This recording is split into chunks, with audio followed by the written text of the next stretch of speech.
there are very few things as good as Fallout. Welcome to MojoPlays, and today we're looking at our theories and predictions for Fallout 5. From where you're kneeling must seem like an 18-karat run of bad luck. Before we begin, we publish new content all week long, so be sure to subscribe and ring the bell to get notified about our latest videos. Release window. Is it your thumb or mine? We know almost nothing about Fallout 5, just that Todd Howard has a rough one-page outline of the direction he wants the game to go, with Bethesda currently focusing on Starfield DLC and the Elder Scrolls 6. But given the massive renewed popularity of the IP thanks to the TV show, Howard has also said he wants Bethesda to increase its output. Microsoft seems to want the same thing too, but everything's pointing to Fallout 5 not being available on this console generation at all. Even if they started production on it today, we're going to have new machines within the next 3 or 4 years, and this would be a huge game. So, our money's unfortunately on the game not releasing until the next decade and dropping on PlayStation 6 and whatever Xbox's next console is. Spin-off. Maybe cons kill people without looking them in the face. But I ain't a fink. Dig? If there's no way for Bethesda to get a Fallout follow-up ready that quickly, it makes sense that Microsoft might want to look at one of its other studios to make a spin-off. Bethesda couldn't really stop Microsoft from doing this anymore, though they've supposedly been dead against spin-offs from non-Bethesda studios for years. Fergus Urquhart from Obsidian has said publicly that he'd love the company to make another Fallout game, and it's known that the studio has unsuccessfully pitched new Fallout games to Bethesda over the years. Some more conspiratorial fans believe that Bethesda's refusing because they don't want Obsidian to embarrass them again with a vastly superior game. However, with Obsidian busy on its own original IPs, maybe another studio from Microsoft would get the call. I think it's really fantastic that fans have continued to hold on to Fallout New Vegas and champion it and find new things and make memes. And Creation engine. I heard that thieves broke into the Arcane University, the Imperial Legion compound, and the temple all on the same night.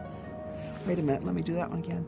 Though Bethesda has said time and time again that its engine has been updated for whatever the latest game is, fans know that this is barely true. Yes, the game does improve graphically and get more complex, but the game engine is still rife with bugs and glitches, some of which have been around since the days of Morrowind and still aren't fixed. And despite the tighter focus of Starfield, it's still launched with plenty of frustrating errors, with PC players yet again relying on modders to fix everything. We're sure that this pattern won't be broken with the next game, and that there will be new and interesting bugs for us to encounter. We are not stopping. Whatever lies at the end of this road.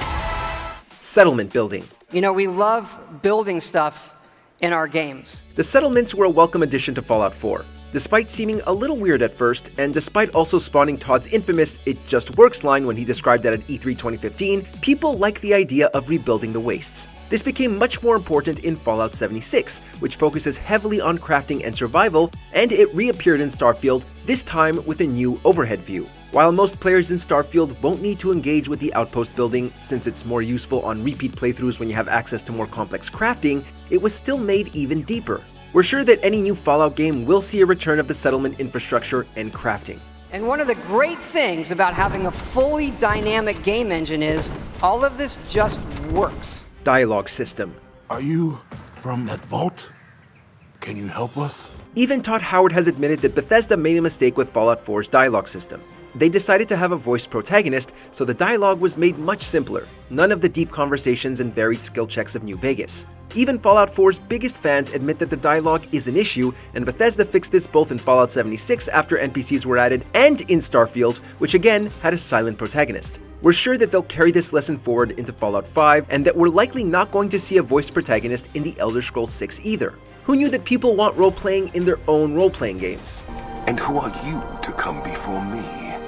You bear the insignia of the bear, yet you do not wear it as a soldier of the West wears it. A smaller world.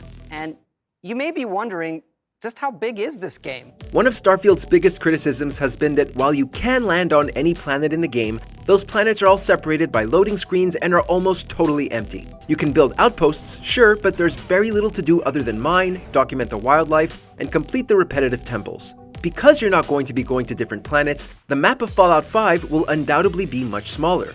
Bigger than Fallout 4 and Fallout 76, sure, but definitely a return to tighter, more compact regions, since people preferred Starfield when they were in its major cities. We'd love to see a huge post-war Fallout town with as much size and detail as New Atlantis or Aquila City, blocked by far fewer loading screens. And it's not just this planet, it's all the planets in the system. From barren but resource-heavy ice balls to Goldilocks planets with life. Vehicles. So the team is working on our first land vehicle, so you can drive around on planets. In May 2024, Bethesda started showing off concepts for new land vehicles to add to Starfield. While it's not expected that these vehicles are going to show up anytime soon, maybe along with the Shattered Space DLC, it's good that Bethesda is working on this. There'll be a huge benefit when traversing those massive planets, but we hope that they'll take these vehicles with them into Fallout. So far, none of Bethesda's Fallout games have really let you use vehicles at all. There are only scripted and very unstable vertibird sequences, and the section in Fallout 3 Broken Steel where your head turns into a train. But we love a Fallout game where you're able to drive a car or fly a vertibird yourself. Target acquired. I'll try and keep him in your sights. New factions. We're not just here to shoot the bad guys. We're peacekeepers. We protect the people of the Freestar Collective. This is an easy one, but we're sure that a new Fallout game will add even more factions to the world. Factions, each representing a different way to build or rebuild society, has been a key part of the game since the beginning. But hopefully, they'll be more interesting than the Institute and the Railroad were in Fallout 4. Then again, Fallout 76's factions aren't the most unique either, even with the many updates. Hopefully, Fallout 5 doesn't yet again fall back on the Brotherhood and the Enclave. It's fine to have the Brotherhood there, but it would be nicer for newer, more original ideas to have their time in the spotlight.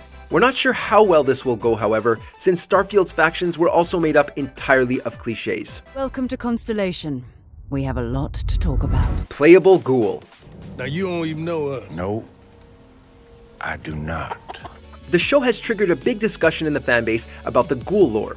In it, we see that all the ghouls need to take this mysterious yellow drug to survive. Ghoul lore is generally inconsistent across the series, and some have suggested that only in the late 23rd century are the ghouls getting old enough to need this substance to stay lucid. Others have speculated that this is a way for Bethesda to add a new survival mechanic to an upcoming Fallout game where you can play as a ghoul. Obsidian wanted to add playable ghouls and super mutants back in New Vegas, but were told no by Bethesda. Maybe now though, they've finally seen the light and want to give us the ghoul character we've been wanting for 20 years. You don't get these. You turn into one of those? That how it works? Setting. This is the big question. Where will the next Fallout game be set?